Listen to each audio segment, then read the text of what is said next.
Okay, it's working. I've had such a hard time getting the live stream to work. And every now and then I just have to try it and see if it works. And it seems to be working pretty good right now. So, greetings, everybody. It is Wednesday night here in China. And I am back at it. I'm back at work. The holiday is over.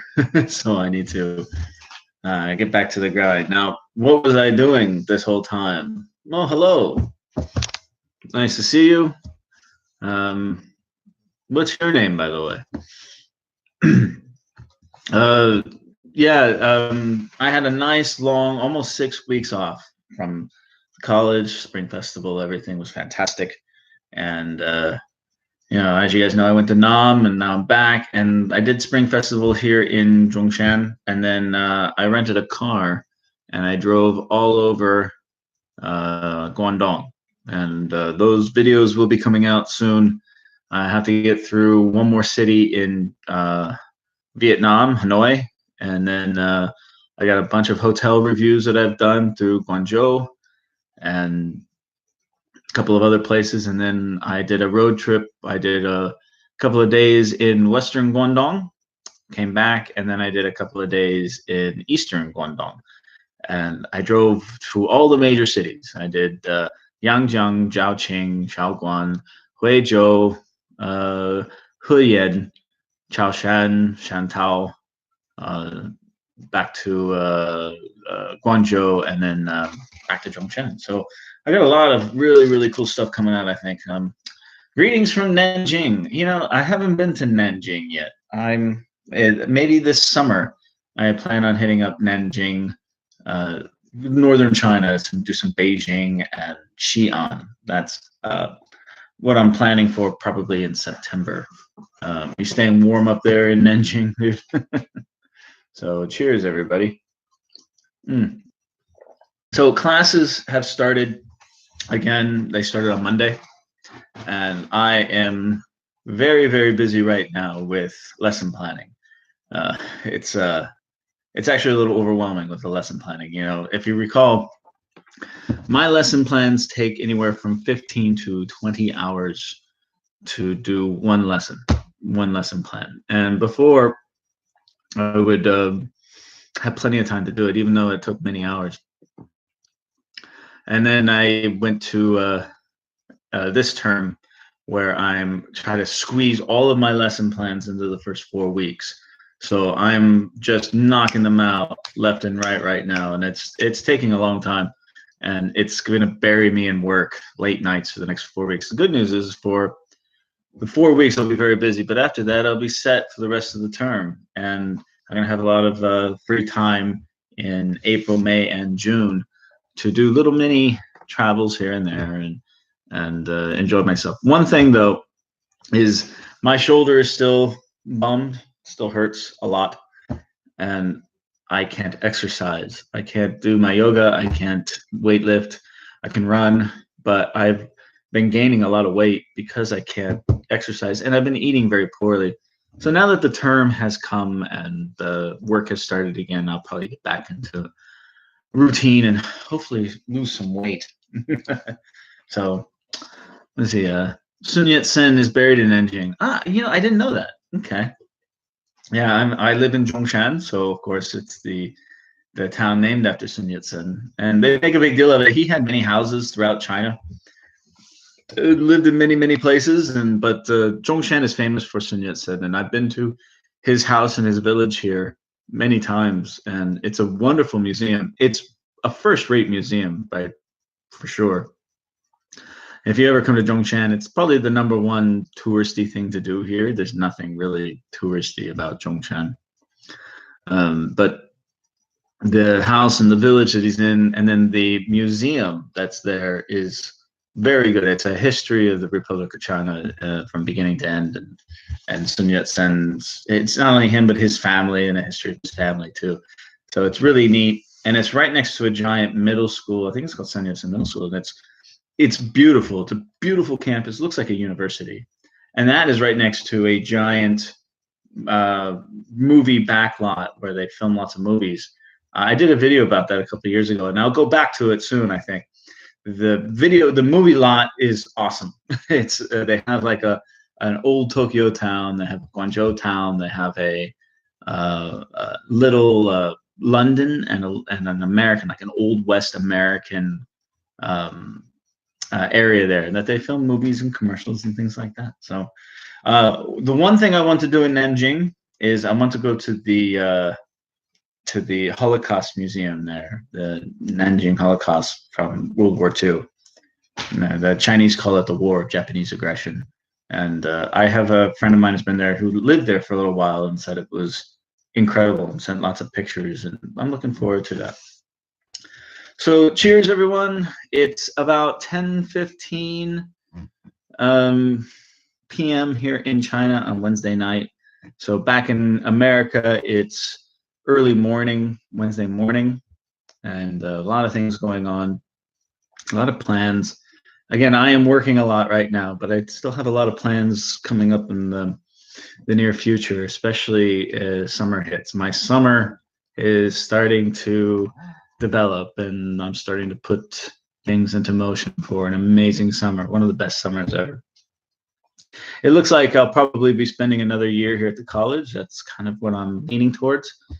So I will be looking into finalizing those plans within the next month, which means that I'll have 3 months off this summer.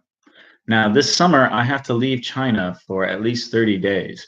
It's a tax thing. I'm in my 4th year, and I want to reset the 5-year rule. So for at least 30 days, I will be leaving China, and I'm going to be spending about a week in Japan. So that's really exciting. I'm really looking forward to doing Disneyland. And then I'll be going home back to America for a couple of weeks, see the family. And then I'm thinking of Southeast Asia, doing some the backpacking in Southeast Asia. It's cheap, and I can spend a lot of time. It'll be hot and rainy, I'm sure, but I was talking with my colleague who spent the Spring Festival in Laos and Cambodia and a little bit in northern Thailand. And he was telling me all about it and how wonderful it was and sharing photos and stuff. So that's on my radar to do Southeast Asia. I don't know the next time I'll have this kind of time off to travel those countries in that way. I mean, everyone here backpacks through Southeast Asia. And when I was in Vietnam, I met lots of backpackers who were doing that, and I got a lot of insight. The hostel scene, and that there's a great infrastructure for cheap backpacking throughout Southeast Asia that I had heard about, but I had no firsthand experience. And when I saw it, I was like, oh, this makes a lot of sense. So, and I've avoided Thailand because, quite frankly, the crowds just kind of scare me away. But there are places in Thailand and Cambodia and Laos that I really, really want to see. And as you guys know, I had a great time in Vietnam, and I just might decide to go back, especially Da Nang. I really enjoyed Da Nang. Summertime, I really want to surf that break at Mai Kea Beach. It looks awesome. Hopefully my shoulder is better by then. But I can rent a cheap apartment for a month there and just kind of hang out. I got lots of time. So those are my plans for the summer. As far as for the next couple of months go, I'll be working, but and I'm planning on going back to, because when I did my road trip through western and eastern Guangdongs, I split it.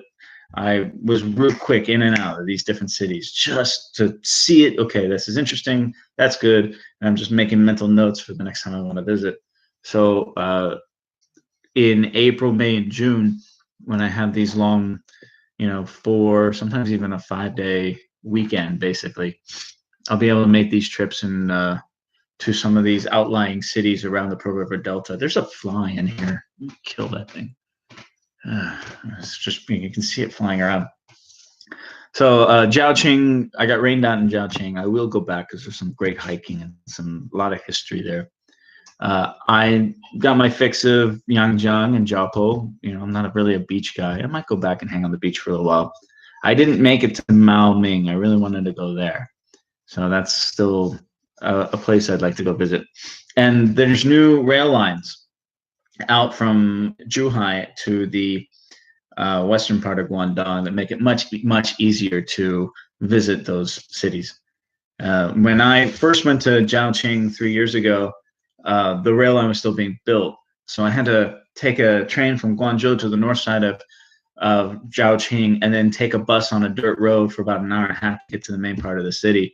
And it was so inconvenient. And now they've got a train that actually drops you off right in the center of town, so it's going to be much better. Probably go back to Xiaolan. Qingyuan was another one. I spent a wonderful couple of days in Qingyuan. It was my third visit to that city. The first two have been rained out, of course, and the weather was a little bit better this time. But what I did is I stayed in a very luxurious, high-end hot springs resort. Very busy, which surprised me. It is this giant resort. But what we did is we drove to the north side of Qingyuan and did the glass bridge, which was a very interesting park. That video, it'll come out in a couple of weeks because I still got a couple to get to, but that video is going to trip you out, man. There's some strange things in some of these parks in Qingyuan. I don't know how they get away with some of this stuff. But Qingyuan was great, but I will be going back there because there were many things I still haven't done. Qingyuan, if you don't know, it's a city just north of Guangzhou, and there's a million tourist things to do. There's rock climbing, there's hiking, there's whitewater rafting. They call it drifting. There's all kinds of neat stuff in Qingyuan, and more hot springs resorts are on my list. I've made a list of about 10 hot springs resorts that I have to go check out. And I'll be doing that in the next couple of months as well, because I love hot springs. Okay. Have you been to the giant bridge across Hong Kong, Macau? No. In fact, not many people have. That's a great question. When you go to see that bridge, it's giant. You see it for miles, but there's almost nobody on it. It's a very difficult bridge. If you want to access it yourself, it's nearly impossible. The only way you yourself could really get on it is if you were on a bus headed from Zhuhai to Hong Kong or from Macau to Hong Kong. And there's a couple trucks on it, but it's mostly buses going to and from on the bridge. The reason is because if you have a private car, you need to have registration and insurance for all three places. If I'm not mistaken, you need mainland China, you need Macau and Hong Kong registration and insurance. And so there's three different agencies all vying for, that you need to get approval to drive on that bridge. And you have to pay the tolls and everything. Here's the deal, though. Let's say you fly into Hong Kong and you want to go to Macau or something. Or even from Hong Kong to Macau, the central district of Hong Kong. You can get on a bus and you can take the bridge, but you still have to go through the checkpoints and the immigration and all of that. The ferry is actually faster. If you take the ferry from Hong Kong Airport or even the ferry from Central, it's a direct line, and the ferry terminals are in the center of town. So many people have told me it's faster just to take the ferry, and it's more interesting, I think. So keep that in mind. The bridge is a very interesting infrastructure project. I know why they built it. It's a marvel of engineering. It really is incredible. And but it's going to be, and they built it supposedly for 50 years, to last 50 years. And they spent tons and tons of money on it. Whether or not it lasts 50 years, we'll see. But I doubt it will become profitable in that time. There's just not enough people that can conceivably drive on it unless they change the rules somehow. So it's brand new. We'll see what happens in the future. I don't know. Now, where I live in Zhongshan, they are beginning to build the bridge. They've already started it. It's going to be mostly a tunnel, but there'll be bridges as well from Zhongshan, the west side of Zhongshan, to Shenzhen, to the Shenzhen airport. And this fly. Oh, I got it. Cool. And I got this question from a subscriber. He lives in Hong Kong, and he said, "Hey, can I buy property in Zhongshan? Is it good?" And I say, "Absolutely." if you look at the 5 major cities of the Pearl River Delta, Shenzhen, Dongguan, Guangzhou, Zhongshan, and Zhuhai. If you want to add Foshan, Huizhou, and Jiangmen in that, you can. But of those major 5 cities, Zhongshan is still the cheapest place to buy property. I mean, the prices are going up. I mean, depending on where, it could be anywhere from 8,000 to 12,000 RMB a square meter. But it's still much, much cheaper than Shenzhen, Guangzhou, and even Zhuhai. So, but you have to buy in a targeted area. You don't buy in the outskirts because we don't know what the development's going to be in the outskirts. You have to buy in a central district that already has businesses and things. I think that's the best investment for you. But Zhongshan will be a great investment, especially with that bridge being built from here to Shenzhen. And there's so many restrictions. The price of homes in Shenzhen is ridiculous. And the restrictions that they've put in place and how many actual properties you can buy are making the people who live there to look in other places to invest their money. And Zhongshan is one of them. And I really believe with that bridge being built, it's going to, first of all, it's mainland to mainland. So it's not Hong Kong and Macau. So you won't have the same restrictions. Then they have a bridge now. I can't remember the name of the bridge, but it goes from basically the southern side of Guangzhou near Panyu. I can't remember. Yeah, it's around there. And it heads across the bay. And it's the most southern bridge. It's a huge bridge, and it's just packed with cars all the time. If you take a bus from here to Shenzhen Airport, which I've done a few times, you have to add at least an extra hour just for the traffic on that bridge. It's too much. So yes, buy in Zhongshan if you can. Now, me personally, I'm not going to buy in Zhongshan. And as a foreigner, it's just a real pain in the neck to purchase property, and even if you sell it, good luck getting the money out of China. Lawa86 did an interesting video about he sold his apartment and he's having the same issues. And I know many people who have done that. So cheers, everybody. Where's everyone from tonight? I'm not going to stream for too much tonight because I still have a lot of work to do. But it has been a while, so I wanted to say hi to everybody. And by the way, I reached 1,000 subscribers. Thank you, everybody. Feels good.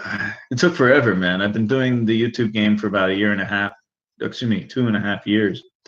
And just grinded away and got to 1,000. Oh, what's that? Oh, shoot.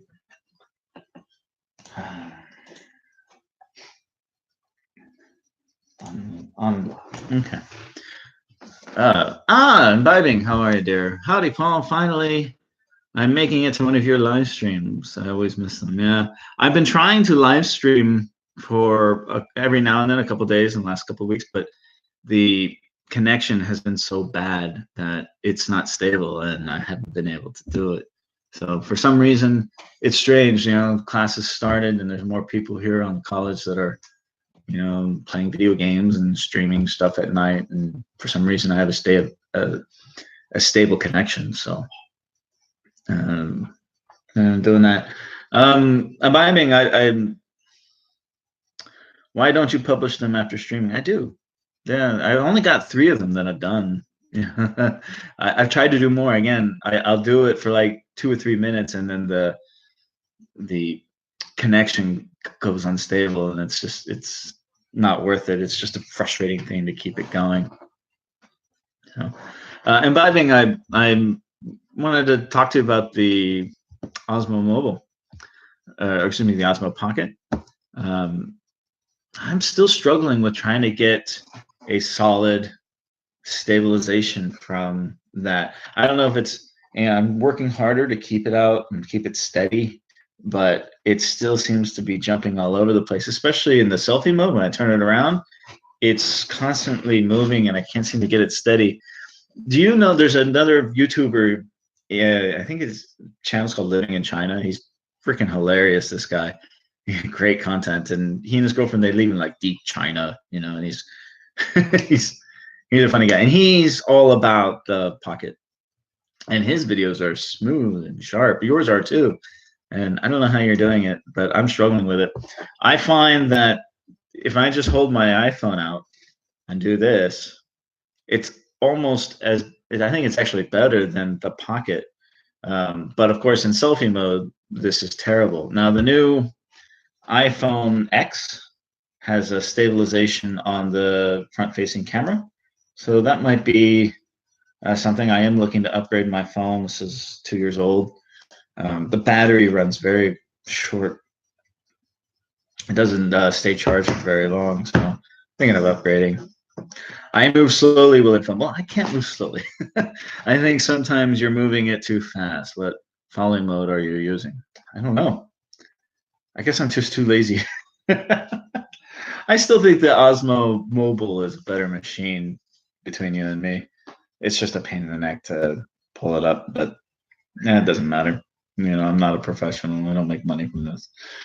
It would be cool if I started making money from YouTube. I really would, but I don't know if I'm right. My baby sister has a channel. She and her boyfriend have a boat that they're sailing around the world, and they are fantastic videographers and editors. I think her boyfriend is a professional. In fact, I know he is. And their channel, I think, has like 17, 18,000 subscribers, and they could do a hell of a lot more. It's called Sailing SV Prism, and you should check it out. I'm a big fan of their work. They're fantastic videos, and I hope someday I can do it as well as they do. So you can't monetize now with 1,000 subscribers. You don't have to watch hours. No, I have to watch hours. I qualify for monetization. You know, I got the message in the mail or in the email, and they said, "Yeah, you can do it." So I applied for it, but they need to review it, and that can take months. It's fine. Even if let's put it this way, I looked at the CPM, I think it's called. I can't remember all this stuff. I would get like $40 a month if I were to monetize everything. It's not worth it. I'd just rather put it out there for now. Maybe one day. Yeah, my sister says, "Paul, you're leaving all that money on the table." I said, "No, I'm not. It's fine. It's not a whole lot." So yeah, I got more people watching. Where are you all from? I'd love to hear from you and give a shout out to you. Oh, I can get this real quick. I have a sweet tooth. Most people know this about me. Yeah. And right now, my sugar of choice is this stuff.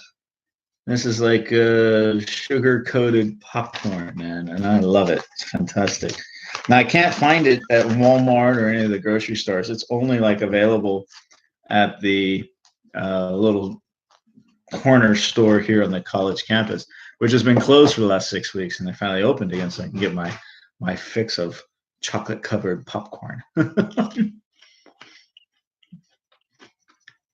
What's your idea about teaching in China versus Vietnam? Any updates? Yeah, I have to admit, look, when I was in Vietnam, I was blown away. Everything was like shocking. And meeting with a friend of mine who moved down there and has been teaching down there, and getting insight from some of the other teachers who, teach in Korea and Taiwan and things like this. It was wonderful to compare and contrast. So when I was down there, I was looking around, especially in Da Nang. I was like, wow, this is great. I can actually set up shop here. I can live here. I can work here. And when I was there the whole time, that's what I was doing. I was looking around going, oh, this could be a new home for me. The internet works there. It's fast. The people are friendly. It's laid back. The food is delicious and healthy. And then I went to Hanoi. My next video will be about my trip to Hanoi. And my experience in Hanoi was just terrible. I told you about that. Vietnam is still the Wild West of English teaching. Yeah, it's cheaper to live there. I mean, I think rent is a little bit more expensive than many second or third tier cities in China. But food and other things are ridiculously cheap. So you make less money, but you can have a similar lifestyle there on the less money, I think. The future of Vietnam looks very bright. The market is growing beyond leaps and bounds. There's a huge demand for good English teachers down there. However, it being the Wild West still, there's not as much enforcement about visas and work permits and things like this. And so the market is being flooded by everybody. And there seems to be high turnover at all of the schools that I checked out, unless you're at the public schools and the international schools. But because there's less, or because there's less structure, less enforcement of the law, people come and go, and you can find English teachers on the cheap there. Businesses can and schools can. So I don't think the infrastructure is there yet for a good solid ESL market as far as teaching goes. It would be a great move, but I still think that China, if you're got your foot in the door here, is a better place long term. China, there seems to be still a high demand, and because the enforcement of the laws is getting tighter and tighter, it's squeezing out all of the non-qualified teachers, and that's, of course, law of supply and demand. That's making the salaries going to go up and the demand to go up. And and I've already established myself here over the last few years and invested a lot of energy and time here. For now, I'm going to stay in China, I think. I've got some things brewing. I always have something brewing, it seems. And I'm excited for the future here, you know. Yeah, there are struggles about living in China, but there's struggles about living everywhere, including Vietnam, especially the noise. Everyone talks about noise in China, just it's always noisy, and it is, but it's a city. Of course, there's going to be noise in a city. But I remember coming back across I talked about this, coming across the border. I came through Zhuhai, and I wanted to kiss the ground because it was quiet and the air was clean at that time. And Zhuhai, it was a great experience, and that night and day. And I came back to the college, and there was no one here, of course, and it was super quiet. And I just, you know, you wake up in the morning and you actually hear birds chirping. Now you wake up to music and kids running around trying to get to class. So I enjoyed Vietnam for what it was. I'd love to go back. It might be on my radar later in life, but for right now, I think I'm going to stay in China, at least for a little while. If you don't want that money, send it to me. No, thank you. I do want the money. It's just I think there's strategy behind all that. So we'll cross that bridge when I come to it. YouTube hasn't even approved me yet. So if they approve me, then I'll figure it out then. I lived in Cairo downtown. Trust me, China isn't noisy. I have never been to Egypt, but I understand Cairo is a crazy busy city. You know, it's some motorbikes and polluted too, quite polluted and crowded. Yeah. Here's the thing about China. Like, I live in Zhongshan. I think it's a second or third tier. I'm not quite sure. It's about 3.5 million people. It's a good sized city, and everyone's got a car. You know, we can get e-bikes and motorbikes too, but the percentage of e-bikes and motorbikes, it just seems cleaner and more developed than Southeast Asia. And you really, when you go to Southeast Asia and you see it and you enjoy it for what it is, you come back and you have a reverse culture shock of that, and you say, oh well, China is really not that bad. The same thing happened to, I can't remember his name. It escapes me. The Black and Asia guy, Loser Lawai. Interesting cat. He went to Thailand and they had the exact same experience. You know, he's like, oh, Thailand's great. After a week, he's like, oh, it's dirty. Dogs are biting me. And he came back to Shanghai and he's like, oh, this is great. I can't believe it. Because before he left, he was like, ah, screw China, screw Shanghai. And he came back and he wanted to kiss the ground. Steve, you be an alcoholic when you keep drinking like that. Well, I don't drink very much, dude. Excuse me. Oh, God. This is not straight alcohol. This is just a gold rum underneath Bacardi to take the edge off because it's 10:45 at night. I can't remember the last time I got really drunk. You know, I don't drink beer very much anymore. Uh, I'll drink some red wine. Um, but when I'm sitting here talking with you, live streaming, it's nice to have a little drink. So don't worry about me, Steve. I'm good, brother. Mm. Like I said, it's sugar mostly. I have a sweet tooth. All right, well, who else is out there? Maybe you guys can help me. I'm trying to come up with ideas for lesson plans. I got to do all that. And if you have any English teachers out there, I'm part of a WeChat group with a couple hundred English teachers throughout China. It's a great group, and they send lesson plans and ideas, but none of them work for me because I have such a unique situation. My classes are 100 students, oral English, a lot of choral drilling, and everyone gives this bug. Everyone gives it, advice, put them into groups. And yeah, I could put smaller, classes of like 20 into groups and monitor them and have them work things out, do some delayed corrections and things like this. I can't do that in a class of 100 of mixed abilities. It has to be oral, choral drilling for the most part. And I play games and things like this, but it's very difficult to do that with such a large classroom. This is one little bug. Oh, now he's got a buddy. He got two. I want to fight them. Come on. Make students create poetry. I actually have a lesson plan for that. I do a thing called rhymes. It's give me any English word, put the word on the board, and then I have them come up with a bunch of rhymes. And then I do standard, AABBA or an ABAB poem structure, and I have them write it. My students here are not so, they're not quite there where they're writing poems. Maybe towards the end of the term I can do that, but it would be like a homework thing. In class itself, writing is not a thing. I have to come up with it. It's an oral English thing. It's not a writing English in my classes. You start with a line, and each student has to come up with a new line based on, that's basically, I've done that before. But these students don't have that level of English yet. They're still very, very elementary. It's, I'm teaching very, very elementary English. That's more of an intermediate level.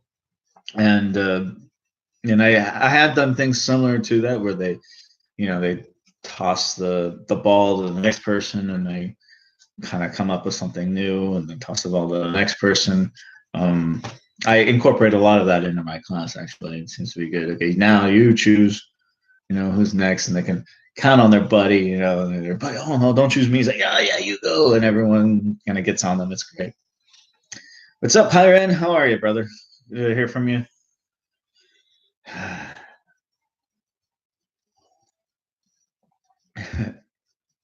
have a lady friend. She says I sigh a lot. Yeah.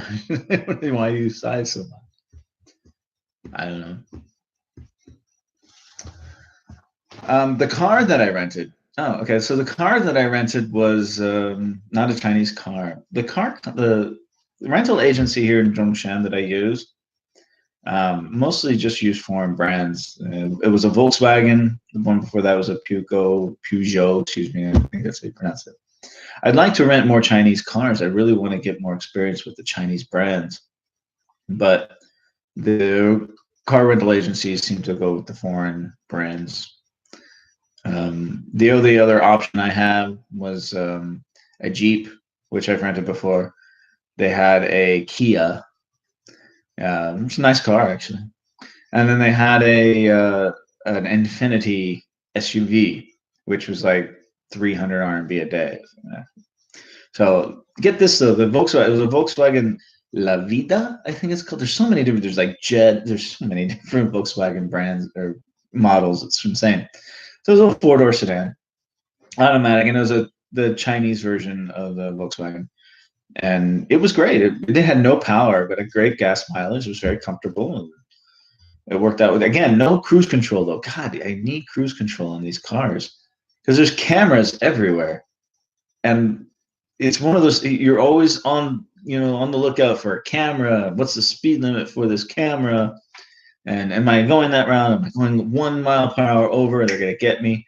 So it would just be great to set the cruise control at the speed limit and just cruise. I haven't gotten that. When did you get a Chinese driver's license? I got it about a year ago. There's two ways you can get a Chinese. By the way, every city, every province has different rules regarding this. Some are easier than others. Here in Zhongshan, provincial government, I went through them and they were really great. The hardest part is the paperwork. Because I have an American driver's license, as an American, you simply transfer your American license into a Chinese license. So I didn't have to go through all the training courses and the driving, the practical tests and all that crap. All I had to do was get my driver's license translated into Chinese, and then you have to get that notarized. And that seems to be the hardest part, really, the notarization process, because the office that you go to there's nothing in English. There's no infrastructure in English for this. So I had my friend come with me, and we spent 3 or 4 trips in about 3 weeks trying to make sure all the paperwork you have for being in China as a resident, you have to bring all that with you. They notarize it all, and then you take that down to the Motor Vehicle Bureau. And again, there's all this paperwork. Everything's in triplicate. You're making copies at the last minute, and then you sign up to take the test. Now, the test, you have 2 choices. You can take it in Chinese or you can take it in English. I took mine in English, and the English test is, you can take the practice test online. It seems like it makes sense, but it's not, because there's a lot of synonyms they use in the multiple choice answers, and some of them make sense and some of them, the translations are not perfect. It can be difficult. So what I did is I spent all night just taking the practice test, and I saw this question. I'm like, okay, it's not A, it's B for this one. And that's the actual synonym they want me to use to answer this question. And so you just keep doing it until you need at least 90% to pass. I got a 96. I missed 4, and I was impressed that I did that well, actually. When I went for the test, I had to schedule, it was like a week after I submitted all the paperwork. I went into this.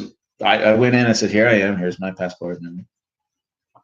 And you go into this giant room, and everyone sits around. I'm the only foreigner there. And the first person they called was me, and my Chinese name is Dali.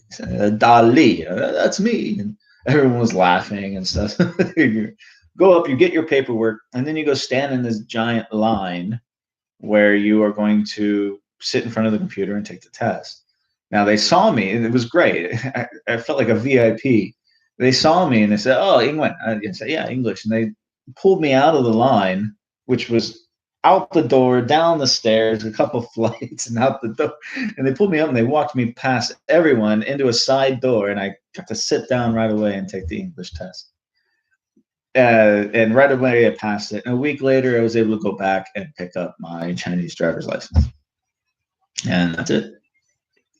The other way, there's another way you can do it as a foreigner. You can take the Chinese test, and if you take the Chinese test, many provinces will allow you to bring an interpreter in with you, and the interpreter will, basically interpret the Chinese test for you. But half the time they're tapping you on the leg and telling you what's the answer, and that's one way you can do it as well. It used to be where you just pay a couple thousand, a bribe, basically, and buy one. You can't do that anymore. They really are strict about it. So that's the Chinese driver, and it's good for 6 years. So I was a 6-year Chinese driver's license, and I can use that Chinese driver's license in other countries too. Just like I can use my American driver's license with the international driving permit to drive in most countries. I can use the Chinese driver's license to drive in other countries too without the international permit. So, for example, if you have a Chinese driver's license, you can drive in California, without an international permit, you just go and you rent a car. And it's not every state, but there are many states where the Chinese can do that. So I can drive in almost every country in the world now. And I do. I drive in every country I go to. I try and drive because it's fun. Okay, so will you buy a Chinese brand car? I'd like to. I put it off because I put up buying a car because I really don't need one. I had the car here in Zhongshan for a week, driving to and from the market, down to the mall, going hiking, going to a friend's house, things like this. And I felt like driving in the city was more inconvenient than my e-bike or even taking the bus because the traffic, the red lights, the speed cameras, the parking and paying for parking and waiting to get out of parking structures and things like this. With an e-bike, you can weave through traffic. You can go ride on the sidewalks. You can park outside, lock it up, go right in. You don't have to wait in line to find a parking space, back it in, get in the elevator, go up. I mean, having a car in the city it was nice because it was raining out, but other than that, it was slower and less convenient to have a car. I enjoy the car to go to the outskirts, the lesser known villages and into the mountains and things. And for that, I can rent a car. The car to rent, by the way, was only 80 RMB a day. 80 RMB a day. Where they get you is on the insurance. The insurance pretty much doubled the price. So I was paying about 160 RMB a day. Still a really good deal for a car.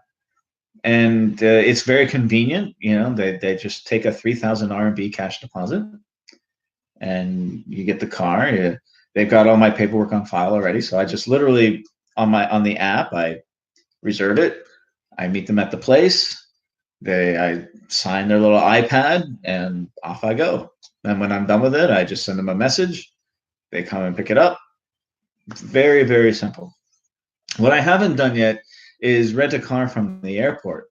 I'd like to do that because I hear that the cars are a little newer and there are Chinese brands as well. So I'd like to get more experience driving the Chinese brands before I buy a Chinese brand. But the ones that I have looked at so far, I like Geely. I think Geely is the one that fits my needs, and it's the price very well.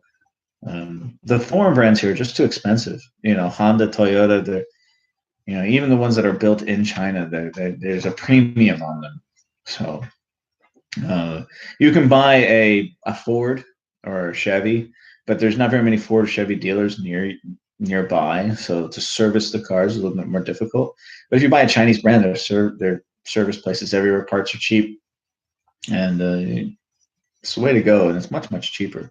And the Chinese brands, many of these cars are really good cars, guys. They're not that bad. Okay. So yeah, I'd like to buy a Chinese brand car, maybe. Again, as long as I live in a city, I really don't need one. Does your license have your English name on it? No, it doesn't. My license has my Chinese name on it. That's one thing when you get a Chinese driver's license, you have to register a Chinese name. So my Chinese name is I actually don't have a surname. But what it does have is your American driver's license number on it. So it shows that it's a translation or a transfer from another country's license.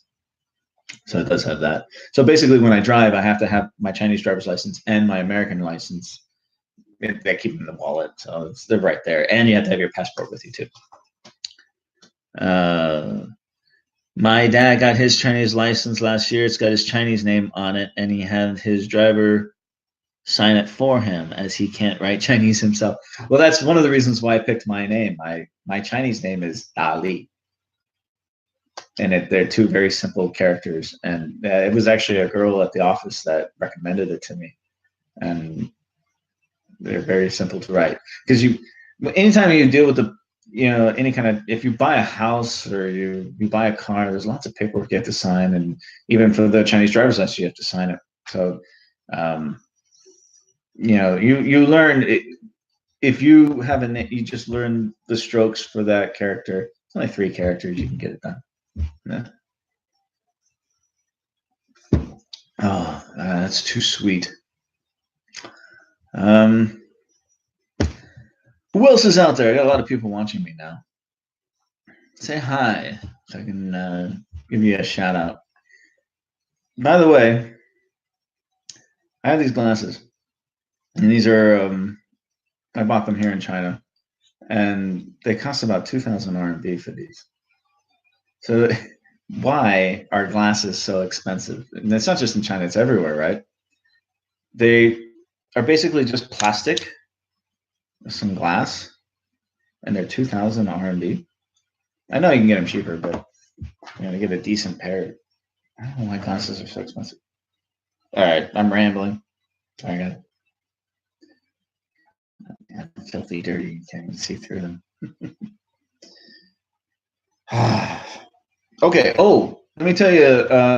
I've stayed in a lot of hotels recently, and a lot of the hotels that I stay at, because I used to be a hotel manager, and they're boring as sin. They're just not any fun. So I went on a little rampage trying to find interesting and unique hotels here in China. And I talked about the hot springs I stayed at, but I went up to Guangzhou during the Spring Festival and stayed in a couple of very strange and unique hotels. The first one, they call it a theme hotel. A lot of people look at it and say it's a love hotel, and it was. I was scared to actually touch anything because it was a little dirty. It was up near the Guangzhou Zoo, and it wasn't expensive, but it was cool. It was like I felt like I was in a cave in an aquarium with dragons, one of those circle kind of honeymoon love beds, and I had a hot tub in the center of the room. It was very shitty food, but a very unique room. You'll see that coming up soon. It's such a trip. They have other rooms that look like you were in a princess, and another room that looked like you were in a dungeon. It was just crazy stuff. But this one just looks like they took all the stuff that didn't fit in the other rooms and put it all into one. And it was worse than the Madonna Inn in California. I think it was crazy. The next night after that, I stayed in a very interesting hotel called the Planet Hotel, and it's also in Guangzhou. It was a little more expensive, and the bed was fantastic, and it felt like I was in a spaceship.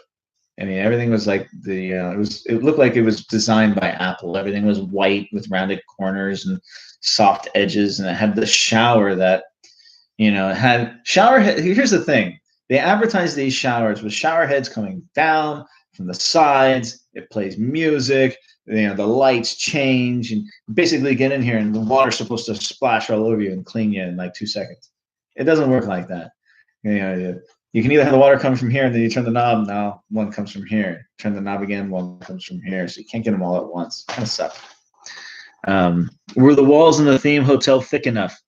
I didn't hear anything. And unfortunately, I was there alone, so I didn't get to test the sound of the wall. But I was able to go into some of the other rooms. I told him like I'm filming, and he's like, "Yeah, come." So I got to go in some of the other rooms and film what it was like. Each one seemed to have a tiny little hot tub and a bed with strange, very interesting. I have stayed in hotels that don't have thick enough walls, though. Of course, I think we all have, right? This is great. Get your head out of the gutter, everybody. Okay, I'm going to pour myself one more drink. You guys can see I'm not drinking that much. See, I like a good scotch. Don't get me wrong. Scotch is great. But during the school year, I'm not a drinker. I don't have classes tomorrow at 10 o'clock, so I can have a little bit of drink. I'm drinking a little Bacardi, just a little bit.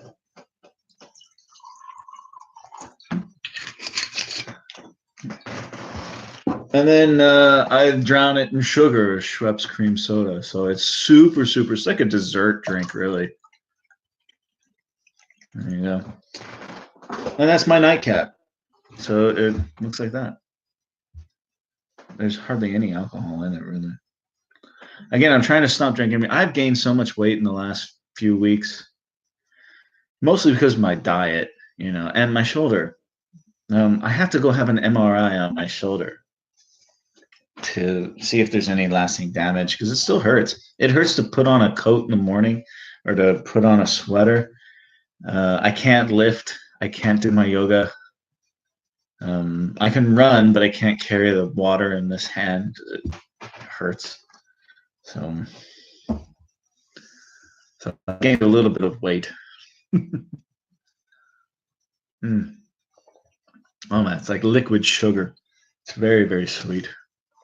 I almost want to put some water in it. Put it down. Do you have any health insurance? Of course. Yeah, you gotta have health insurance, right? Part of my package, I have good health insurance too. That's one thing. The college gives me health insurance, and they're the ones who set it up, and they pay for it and everything. It's all in Chinese. It was all explained to me. There's all these rules that go through it, but I can't read it all. So there is someone in the office here that will help me with that. And I have to go through the steps to get an MRI and to go see the doctor. If I want to go through health insurance, I need to go with her because she will make sure that I do all the steps properly in order to get the reimbursement. Every day, as you know, in China, health care is pretty cheap, even if you don't have insurance. So if I want to go see the doc, if I get a cut or something, go see the doctor, it's really cheap. To go see the dentist is pretty cheap. To get a cleaning is like 150 RMB. And I've done many videos of going to the dentist here. Excuse me. So health insurance is really something you want just in case you're going to be stuck in the hospital with an intensive care. But I have no idea how much an MRI costs here. When I go through the process, I'll share it with you guys, and so you guys can see. I've never had an MRI. I've never been hurt. I've never broken a bone, or I've never been seriously injured. I've never been seriously sick. I've never spent the night in a hospital. I've gone through 40 years of life without doing any of that. It's just a matter of time before something happened, and something might have happened here.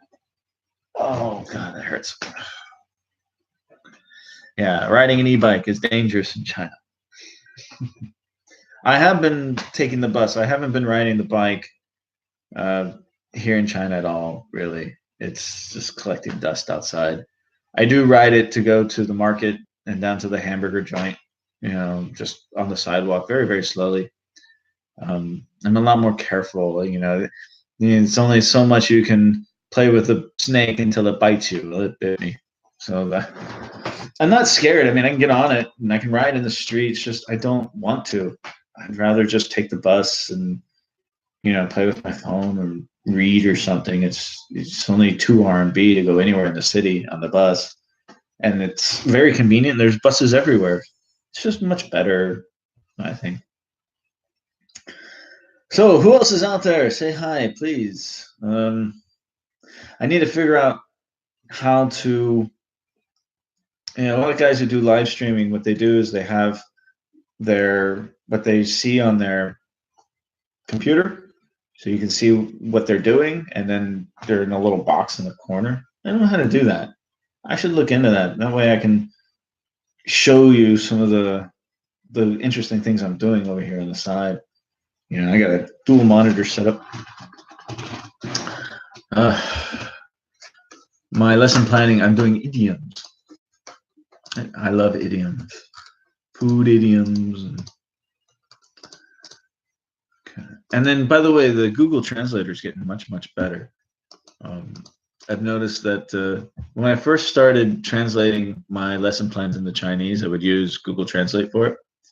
And people said they understand it, but some of the words were wrong, or it's not idiomatic enough. And so lately it's been much, much better. They seem to be making improvements on it, I think.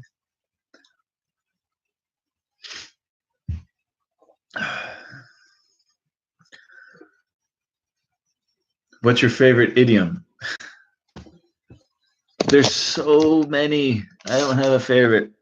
I have Every one of my lessons I end with idioms. The last 5 minutes, I give 2 or 3 idioms based on the subject, and I love that.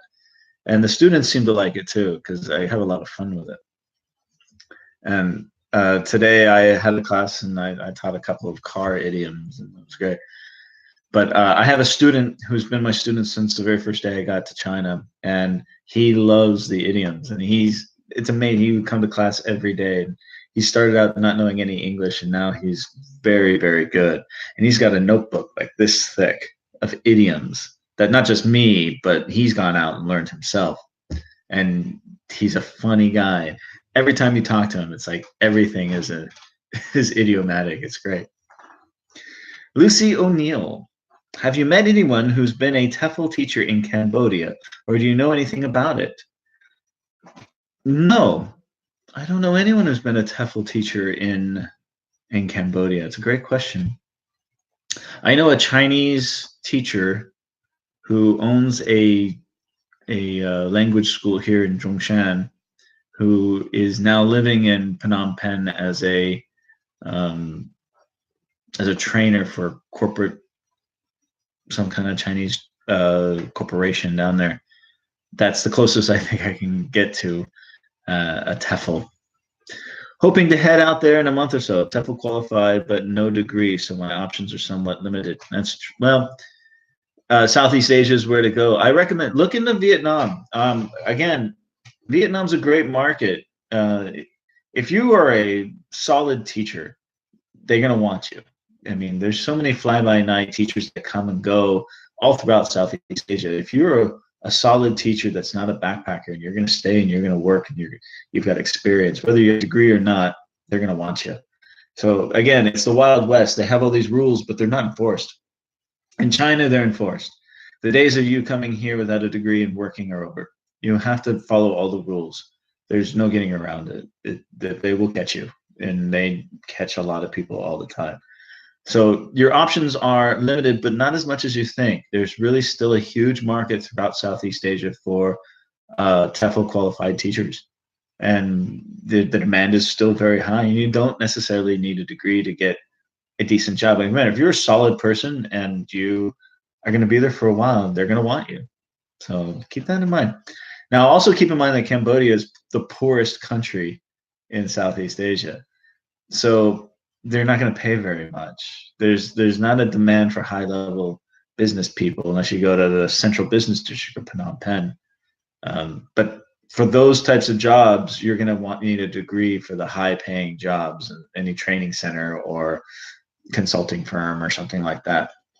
But if you want to teach children, if you want to work in the public school system, you can probably get by. So go to Cambodia. Again, I've never been to Cambodia. This is a place I do want to go to this summer as part of my little backpacking trip I'm thinking about. Thailand, northern Thailand, Cambodia, Laos, and kind of fart around. I don't plan on teaching, but I do plan on, exploring and conversing and getting a feel for the teaching scene from the local community there. So if you go, let me know. But also check out Vietnam. I loved it. It was great. And I think that there's a lot of potential there. And I think of all the Southeast Asian countries, including Malaysia, Indonesia, Philippines, I think that Vietnam has the brightest future of them all. I mean, just from an outside point of view, that's what I believe. Have you seen The Wandering Earth or Battle Angel Alita? Yes, I've seen them both. The Wandering Earth, I fell asleep in. And it's not because it's a bad movie. It's just because I was tired. And about halfway through the movie, I fell asleep. And I missed a good 30 minutes of it. It had a lot of parallels to like Armageddon, that cheesy movie from the 90s by Michael Bay. Interesting concept, though. It was a little unbelievable, the science behind it all. But, great action adventure movie. Great special effects. Interesting flick. I can understand why it made so much money here. I saw another Chinese movie recently called Crazy Alien. It was all in Chinese, so I didn't understand very much of it, but it was a very strange movie and a little creepy. A little alien running around was a very creepy little alien, but it was humorous, and I enjoyed it. And I just saw Battle Angel last weekend. It just came out here. And I saw it on a small screen, one of these like VIP rooms. There were only maybe 12 chairs, but a digital projector, and it was very, very cool. And I loved it. Battle Angel was freaking amazing.